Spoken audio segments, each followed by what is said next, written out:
Every day we make thousands of choices from how we want our coffee, if we're going to even wake up on time or we're going to sleep in, what we're going to eat at different meals. Every single day is filled with thousands of choices that we subconsciously make. But then there are more important choices. I think one of the most important choices that we as Catholic Christians have to make is whether we are going to choose to live for the spirit of the world or whether we're going to choose to live for the spirit of God. Whether we're going to choose to live for this world or live for our home in heaven. Recently, I've been reading a book by Scott Hahn about Catholics in exile. And one of the themes brought up in the book is that while we are living on this earth, we are on a pilgrimage, that this isn't our final destination. Yes, we have our homes, our families and everything. We are to take care of that and enjoy it. But this is just a temporary home. We are currently in exile, and ultimately our home is our heavenly home. So when we say we have a home, our home is ultimately in heaven, not in this world.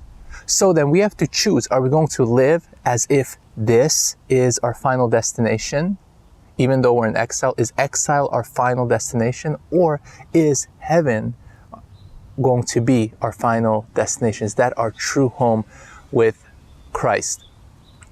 And we as Catholic Christians can fall into this temptation. We can be tempted to follow the ways of the world, and we can be and abandon following Christ. And God allows us to make this choice freely. And this is a choice that we see through it again and again throughout the entire Bible. For example, in this Sunday's reading, we see these choices being presented to us in 3 of our readings.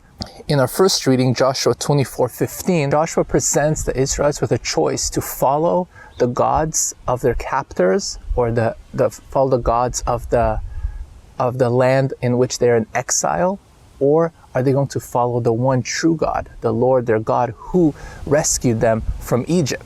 And the Israelites, they almost don't want to choose. They're like, yeah, we want to follow the Lord our God, but at the same time, we kind of like the gods of this world.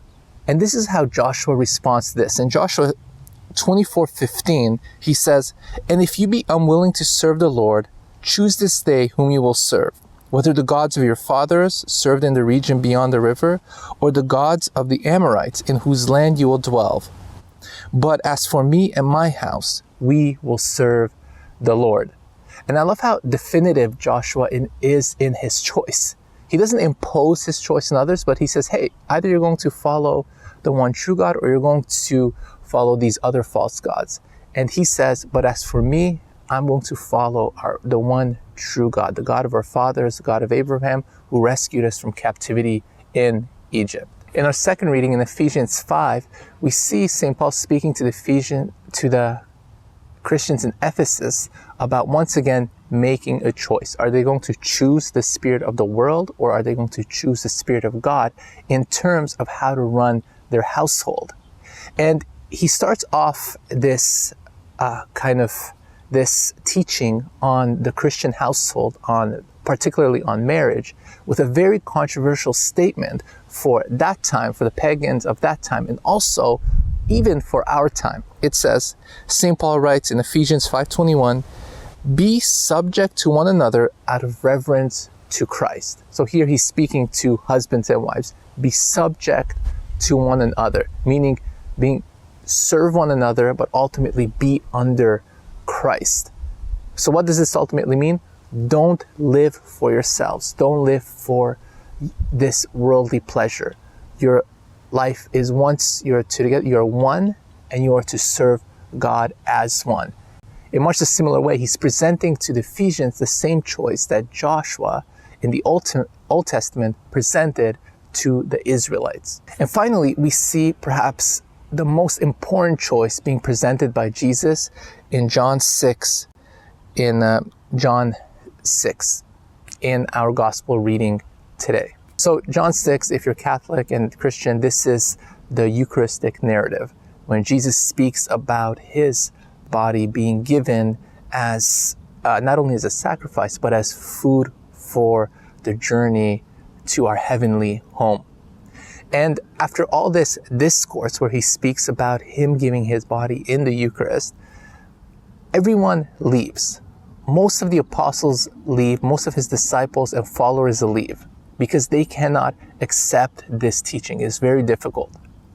But then look at what Peter says, or let's start again. Let's start with what Jesus says to Peter and how Peter responds on behalf of the 12 apostles.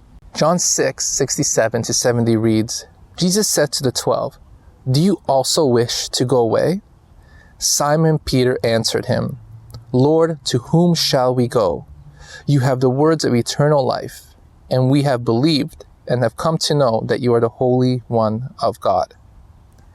So, like Joshua in the Old Testament, Jesus presents the option to his people. Are you going to accept this, or are you going to leave? And this is perhaps one of the most important things to accept. This is perhaps one of the most important decisions to make as Catholic Christians. Are we going to accept that the Eucharist is the real presence of Christ, and are we going to live for that, or are we going to reject that? And we see this within the church because many Catholics, according to recent studies, suggest that many Catholics don't accept the Eucharist as the real presence. The Catechism says that the Eucharist is the source and summit of our faith. So this is the heart of our faith. If we don't accept this as true, in a sense, we're denying our entire Catholic Christian faith. This is what our entire Catholic Christian faith stands on. This promise from Jesus, him giving his real body and blood in the Eucharist. So once again, we have a choice. Are we going to choose the way of the world and reject this because in the eyes of the world it sounds absurd that a God who loves us would give himself to us to nourish us so that it can elevate our human nature? Or are we going to accept it in humility? Even if we don't completely comprehend it, we accept it in humility and trust that God will give us the graces we need through the Eucharist to get to our heavenly